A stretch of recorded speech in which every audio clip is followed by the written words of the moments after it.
आज सुबह से मालिनी जी का जी बहुत मचल रहा था।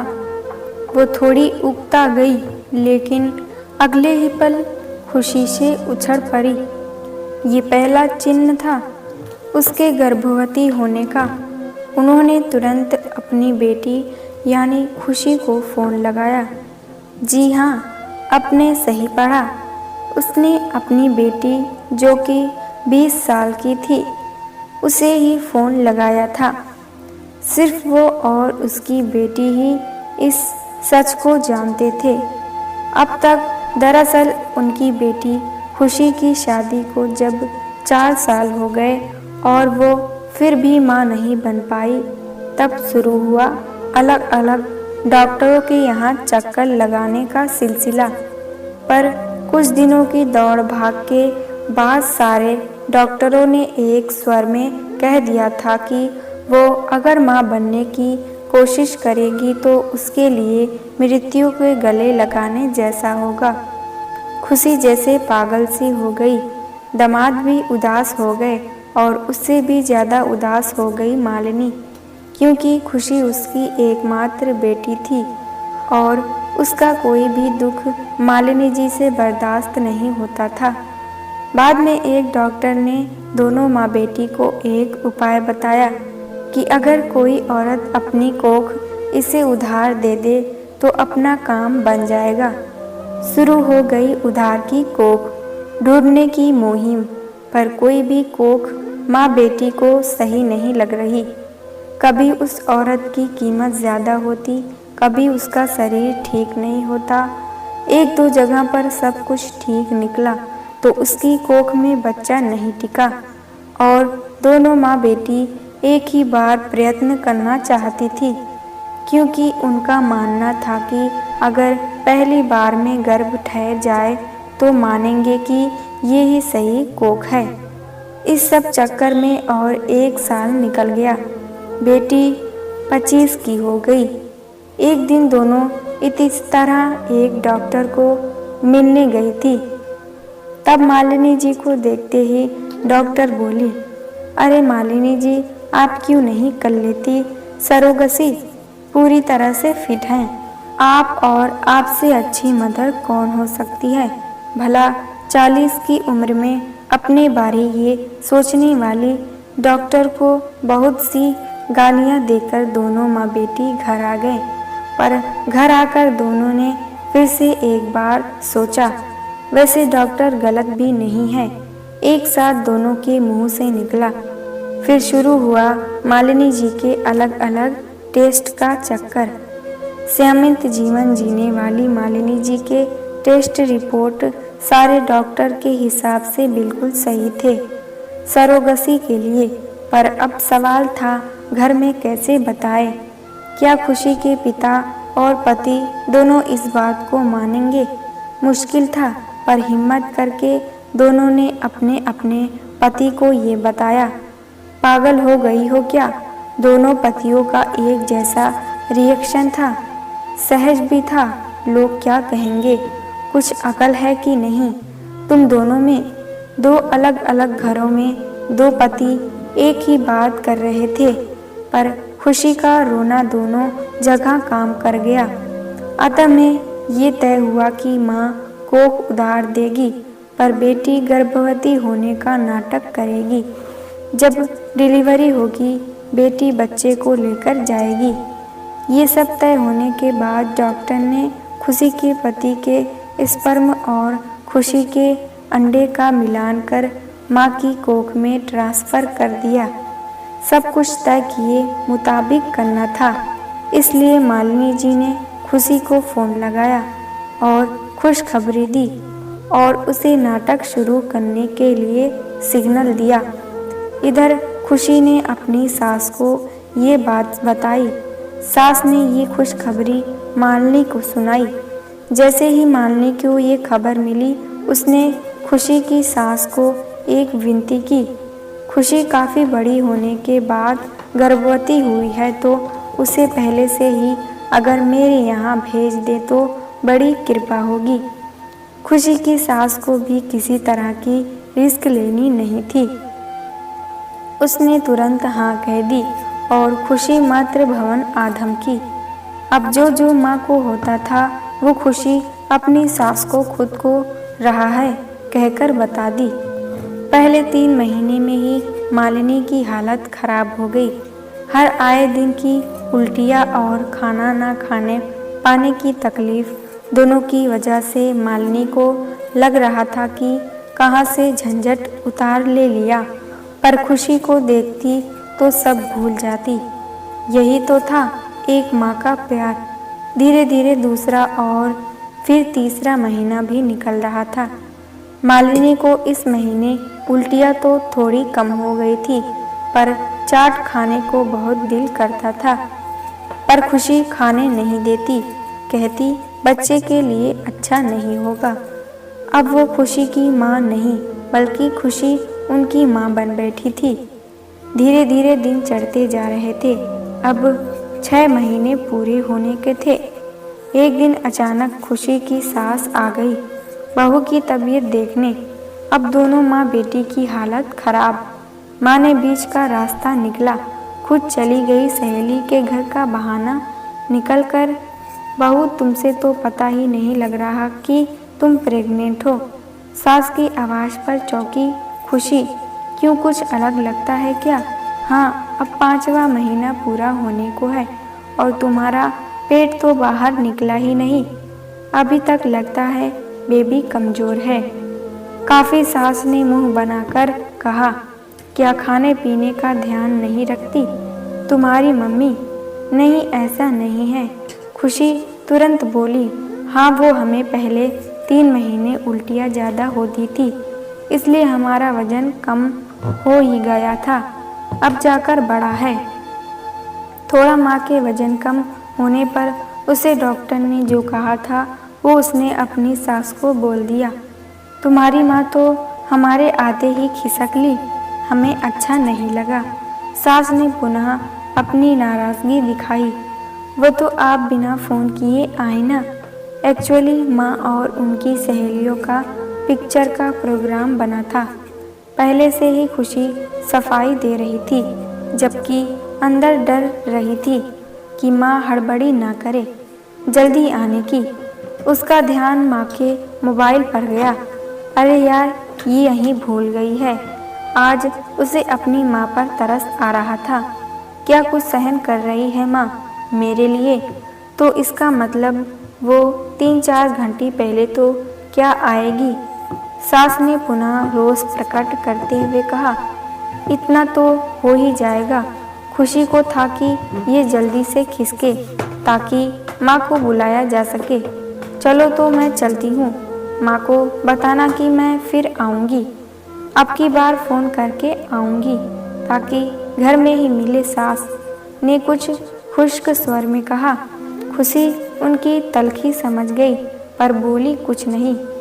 सास के जाने के बाद कुछ देर बाद मालिनी जी घर आ गई, पर वो इस भाग दौड़ में थक गई थी, सो आते ही सीधी अपने कमरे में जाकर सो गई। शाम को जब उठी तो खुशी ने उन्हें खुद की सास और उसके बीच हुई बातें बताई तो मालिनी जी को याद आया कि सास का निरीक्षण सही था, अब खुशी का पेट दिखना चाहिए था। ये सोचते ही उनकी नज़र शीशे में अपने पेट पर गई। मेरा भी पेट दिखना शुरू हो गया है, अब इसके बाद मुझे बाहर जाना टालना होगा, नहीं तो किसी बाहर वाले को मेरा पेट देखकर शक हो न जाए। सोचकर थोड़ा परेशान हो गई। प्रत्यक्षता बोली, खुशी बेटा, अब तुम्हें भी अपने पेट पर कुछ चीज़ बांध के रखनी होगी ताकि तुम प्रेग्नेंट जैसी लगो। खुशी ने ठीक है कहा और चली गई अपने कमरे में। इधर पेट में पल रहे बच्चे ने हल्की सी लात मारी और वो जोर से चिल्ला पड़ी। उनकी आवाज़ सुनकर खुशी दौड़ी दौड़ी आई। क्या हुआ माँ? बच्चे ने लात मारी। उफ़्फ़ो माँ, क्या इतनी सी बात के लिए चिल्ला रही हो? इतनी सी बात। आज उन्हें तरस आ रहा था बेटी के भाग्य पर। प्रकृति का असीम सुख उसे नहीं मिल पा रहा था। बेटा, ये न्यूज़ अपनी सास को दे दो, वो खुश हो जाएगी। इसके बाद करीब 1 महीना और गुजर गया। एक दिन खुशी की सास का फोन आया कि वो दोपहर को आएगी। दोनों माँ बेटी वापस परेशान, अब क्या करें। इतने में मालिनी जी को ही एक रास्ता दिखा। उन्होंने फटाक से एक चादर ली और पलंग पर जाकर सो गई। खुशी से बोली, पेट पर कुछ बांध के अपना पेट बढ़ाने, ताकि बड़े पेट से उसकी सास को सब नॉर्मल लगे। जब उसकी सास मालिनी जी के बारे में पूछे तो कह दे कि मालिनी जी को बहुत सुबह से लूज मोशन हो रहे हैं, इसलिए अंदर सोई है। बताए टाइम पर ठीक खुशी की सास आई। आते ही पूरी तरह से घूरा। खुशी को बोली, थोड़ी गोरी लग रही हो, पेट भी अच्छा निकल आया है। अब की बार पिछले 1 महीने में अच्छा ग्रोथ हुआ है। लगता है जो मैं टिप्स देकर गई थी पूरा पालन कराती हो उसका। खुशी मन ही मन हंस पड़ी। सास को अंदर लेटे हुए बोली, आज माँ की तबीयत सुबह से ही ठीक नहीं थी, पर आपको बुरा लगता इसलिए आपको मना नहीं की आने के लिए। अपने कमरे में सोई है वो, चलिए वहीं मिल लेते हैं। माँ के रूम के दरवाजे पर आकर धीरे से थपकी दे बोली, माँ मम्मी जी आई हैं आपसे मिलने, आ जाओ अंदर बेटा। कहते हुए मालिनी जी ने अपनी चद्दर ठीक की, क्योंकि उन्हें अपना पेट छुपाना था। क्या हो गया समधन जी, आप हमारी बहू की देखभाल करने लाई थी और आप ही बीमारी हो गई। आपसे नहीं हो रहा तो हम बहू को अपने घर ले जाते हैं। नहीं, एक स्वर में माँ बेटी दोनों चिल्ला पड़ी। सास भौचक्की रह गई, तुरंत बोली, अरे हम तो मजाक कर रहे हैं। आप दोनों तो अब तीनों हंस पड़ी। कारण अब अलग अलग थे, पर हंसी का स्वर एक था। क्या हो गया है, समधन पूछ रही थी। माँ को बुखार है, खुशी बोली, और मेरे पेट में दर्द। दोनों के अलग अलग उत्तर सुनकर वापस चौंकी। सास बोली, हमें बेवकूफ़ तो नहीं बना रहे हैं। इस बार खुशी ने मालिनी को हाथ से इशारा कर कहा, नहीं, पेट दर्द सुबह से था, बाद में बुखार भी आ गया वीकनेस की वजह से। अच्छा चलो हम बाहर बैठते हैं, इनको आराम करने दो। सास के चेहरे से लग रहा था कि बात बन गई थी। बाहर आने के बाद सास ने बहू को धीरे से पूछा, क्या इनकी तबीयत ज़्यादा ख़राब रहती है? क्यों नहीं आजकल बंटी भी इनके बारे में ज़्यादा पूछता रहता है मुझे। कल ही कह रहा था कि बीच बीच में उनकी तबीयत भी पूछ लिया करो, इसलिए पूछ रही थी। खुशी को बंटी यानी अपने पति पर बहुत गुस्सा आ रहा था, लेकिन क्या कर सकती थी। होते होते और 2-3 महीने निकल गए। अब डॉक्टर ने हर हफ्ते बुलाता था। इधर खुशी की सास भी डिलीवरी पर इनके साथ आना चाहती थी। समस्या बहुत बड़ी थी, पर समाधान खोज लिया। बंटी यानी कि खुशी के पति ने उन्हें अपनी माँ को एक झूठा फ़ोन किया कानपुर वाली मौसी की तरफ से, और कहा, जल्दी आ जाओ, यहाँ हमारी तबीयत ठीक नहीं है। इस संदेश के साथ ही साथ कानपुर के टिकट भी पकड़ा दिए। तय किए समय अनुसार और तय किए गए ढंग से मालिनी जी को अस्पताल ले जाया गया और सिजेरियन कर डिलीवरी कराई गई। बेटा हुआ था। खुश हो गई मालिनी जी। बेटे को हाथ में लिए देखकर खुशी की सास को बहुत दुख हो रहा था कि वो इस वक्त नहीं थी। यहाँ एक झूठे फ़ोन की वजह से पोते का मुंह देखने में देर हो रही थी, क्योंकि अगले 7 दिनों तक की टिकट नहीं मिल पा रही थी। 3 दिनों बाद मालिनी जी को छुट्टी मिली अस्पताल से। घर आते ही खुशी ने उन्हें एक काम वाली से मिलवाया, जो पूरा दिन उनके साथ रहने वाली थी। उनको थोड़ा अजीब लगा, पर बोली, कुछ नहीं, चुपचाप चली गई अपने कमरे में। शाम को जब नींद खुली, बाहर आई तो देखा पतिदेव चाय बना रहे थे।